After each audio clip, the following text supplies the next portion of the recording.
क्या वाकई में आज भी अश्वत्थामा इस धरती पर भटक रहे हैं? क्या वाकई में कोई भी स्त्री किसी भी प्रकार का रहस्य छुपा नहीं सकती? नमस्कार दोस्तों, स्वागत है आपका मेरे चैनल पर। और आज हम एक ऐसे विषय पर बात करने जा रहे हैं जो उतना ही रोमांचक है जितना कि ज्ञानवर्धक।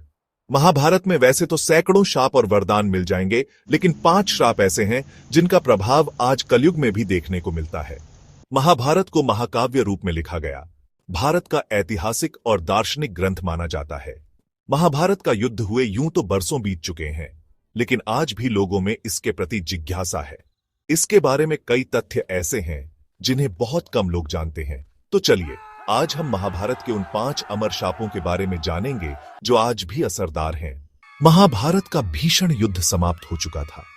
पांडवों की विजय हुई थी, लेकिन युद्ध में अपने प्रियजनों को खोने का गम उनके चेहरे पर साफ झलक रहा था। इसी बीच क्रोध और प्रतिशोध की आग में जलते हुए अश्वत्थामा ने सोते हुए पांडव पुत्रों पर कायरतापूर्ण तरीके से आक्रमण कर दिया। यह जघन्य अपराध देखकर भगवान श्री कृष्ण का क्रोध फूट पड़ा।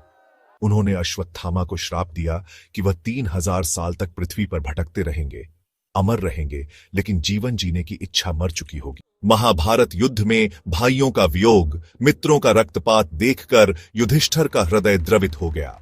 उन्होंने अपने भाई कर्ण की मृत्यु का कारण कहीं न कहीं नारी जाति को माना और क्रोध में आकर उन्हें श्राप दे दिया।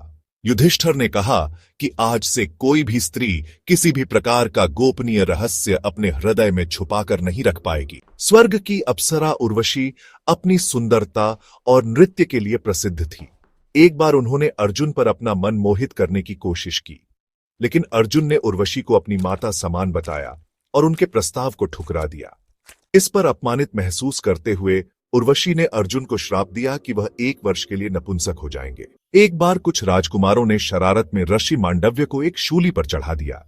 ऋषि मांडव्य को इस बात का ज्ञान नहीं था कि राजकुमारों ने शरारत की है, और उन्होंने यमराज को बुलाकर श्राप दिया कि वह शूद्र योनि में जन्म लेंगे। यमराज ने ऋषि मांडव्य को बताया कि उनका यह श्राप वास्तव में राजकुमारों के कारण लगा है।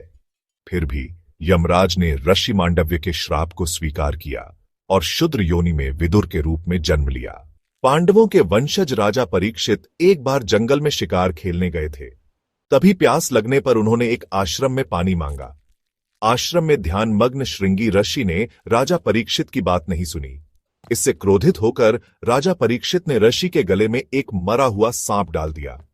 जब ऋषि श्रृंगी को होश आया और उन्होंने सारा माजरा समझा, तो उन्होंने राजा परीक्षित को श्राप दिया कि 7 दिन बाद उनकी मृत्यु तक्षक नाग के काटने से होगी। तो दोस्तों, ये थे महाभारत के वो 5 अमर शाप जिनके बारे में कहा जाता है कि इनका प्रभाव आज भी देखने को मिलता है। इन सवालों के जवाब शायद इतिहास के पन्नों में ही छुपे हैं, लेकिन एक बात तो तय है, महाभारत सिर्फ एक कहानी नहीं, बल्कि जीवन जीने की सीख देने वाला एक अनमोल ग्रंथ है।